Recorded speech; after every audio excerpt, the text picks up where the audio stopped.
Shalom saudara terkasih, sangat berbahagia dapat berjumpa dan bersekutu dengan Anda para pendengar.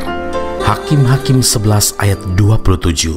Tuhan, hakim itu, dialah yang menjadi hakim pada hari ini antara orang Israel dan Bani Amon. Saudaraku, manusia tidak dapat menyelami jalan Tuhan.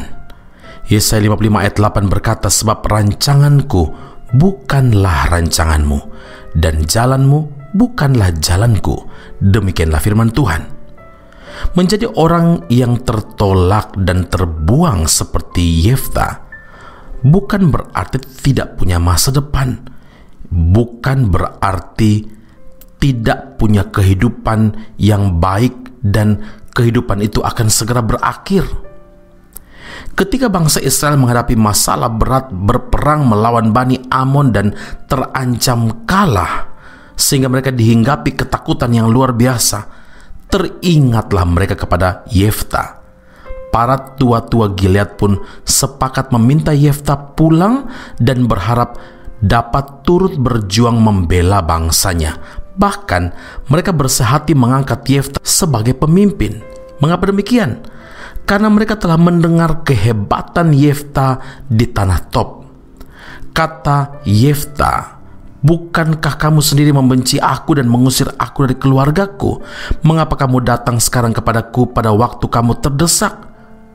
Saudara, secara manusia, tawaran ini dapat saja digunakan Yefta untuk balas dendam atas perbuatan jahat yang telah mereka perbuat terhadapnya. Apalagi ia akan diangkat sebagai pemimpin dan boleh meminta apapun yang ia mau. Tapi hal itu tidak dilakukan oleh Yefta. Sebaliknya, Yefta menunjukkan sikap yang luar biasa. Hakim-Hakim 11 ayat 9. Jika kamu membawa aku kembali untuk berperang melawan Bani Amon dan Tuhan menyerahkan mereka kepadaku, maka akulah yang akan menjadi kepala atas kamu. Artinya, Yefta tidak gegabah dan bertindak sendiri, tapi Yefta menaruh pengharapan kepada Tuhan dan melibatkan Tuhan dalam pergumulan yang dihadapinya. Yefta menyerahkan segala perkaranya kepada Tuhan di Mizpah, tempat di mana perjanjian Tuhan ditetapkan. Akhirnya, Yefta menerima tawaran bangsa Israel untuk maju berperang melawan Bani Amon. Yefta yang dengan tekun, dengan luar biasa dapat merebut kota demi kota, bahkan sampai 20 kota dikalahkannya, saudara. Itu adalah semata-mata karena campur tangan Tuhan. Sebab dalam segala perkara, Yefta tidak pernah melupakan Tuhan. Dalam segala perkara, Yefta selalu melibatkan Tuhan. Yefta dari orang yang tertolak dan terbuang, saudara. Tapi dia boleh mengalami peninggian dari Tuhan. Dia diangkat oleh Tuhan, bahkan diangkat jadi pemimpin Israel yang gagah perkasa. Setiap kita pun pasti menghadapi tantangan, ujian yang Tuhan izinkan.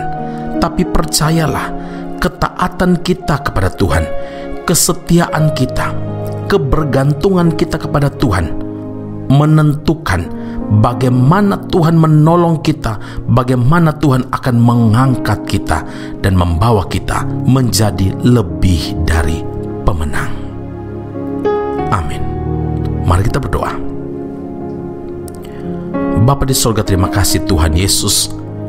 Kisah Yefta dalam firman Tuhan ini membawa kami untuk melihat bahwa kalau dunia menolak kami, kalau mungkin orang-orang di sekitar kami tidak dapat menerima kami karena berbagai macam hal, tapi kami bersyukur kalau kami datang kepada Tuhan kami, Allah kami yang adalah satu-satunya penyelamat dan pengharapan kami. Engkau tidak pernah membuang kami. Terima kasih Bapa di surga, karena tangan Tuhan selalu terbuka bagi setiap kami yang meresponi panggilan Tuhan ini.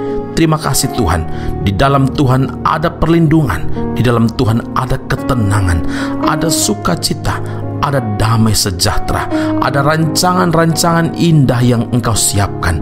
Karena itu Tuhan Yesus, ketika Yefta selalu mengingat dan melibatkan Tuhan dalam segala perkara. Dia mengalami peninggian dari Tuhan. Dia diangkat oleh Tuhan. Dia dipromosi oleh Tuhan. Dan dia menjadi lebih dari pemenang. Kami saat ini pun mau mengambil komitmen untuk melibatkan Tuhan di dalam segala perkara yang kami hadapi. Karena kami tahu Tuhan, walaupun dunia membenci, menolak, dan mungkin manusia tidak memperhitungkan kami, tapi kami bersyukur ketika kami datang kepada Tuhan.